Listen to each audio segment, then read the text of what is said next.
দুধ পর্যন্ত খাওয়াইতে পারতাম না আমি আমার ছেলের।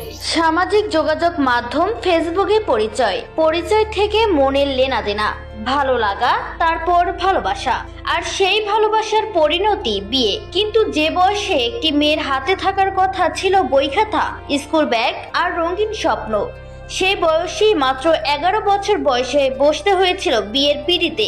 শুরু হয় নতুন সংসার। সময়ের ব্যবধানে সেই ঘর আলোকিত করে জন্ম নেয় ফুটফুটে এক পুত্র সন্তান। ছোট্ট শিশুটিকে ঘিরেই ছিল মা জুঁইয়ের সব স্বপ্ন, সব ভালোবাসা। মনে হয়েছিল এবার বুঝি জীবনের সব কষ্ট ভুলে নতুন করে বাঁচার সুযোগ মিলেছে।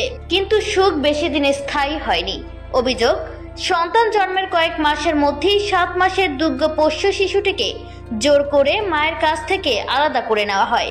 এরপর জুঁইকে শ্বশুরবাড়ি থেকে এক কাপড়ে বের করে দেওয়া হয়।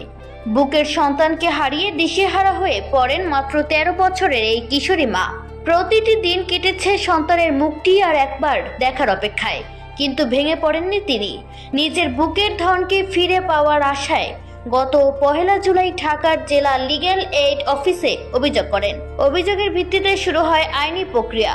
পরে পুলিশের সহায়তা উদ্ধার করা হয় 7 মাসের এই শিশুটিকে। এরপর লিগ্যাল এইড অফিসে তৈরি হয় এক আবেগঘন মুহূর্ত। দীর্ঘ অপেক্ষার পর শিশুটিকে মায়ের কোলে তুলে দেওয়া হয়। নিজের সন্তানকে বুকের সঙ্গে জড়িয়ে ধরে কান্নায় ভেঙে পড়েন জুঁই। সেই দৃশ্য উপস্থিত অনেকে চোখেও জল এনে দেয়। এমনকি লিগ্যাল এইড অফিসারও বলেন, মেয়েটি নিজেও তো একটা শিশু। তবে এই ঘটনায় রয়েছে ভিন্ন বক্তব্য। শিশুটির বাবা শাকিলের দাবি, জুঁই স্বেচ্ছায় ঘর ছেড়ে চলে গিয়েছিলেন এবং সন্তানকে রেখেই চলে যান।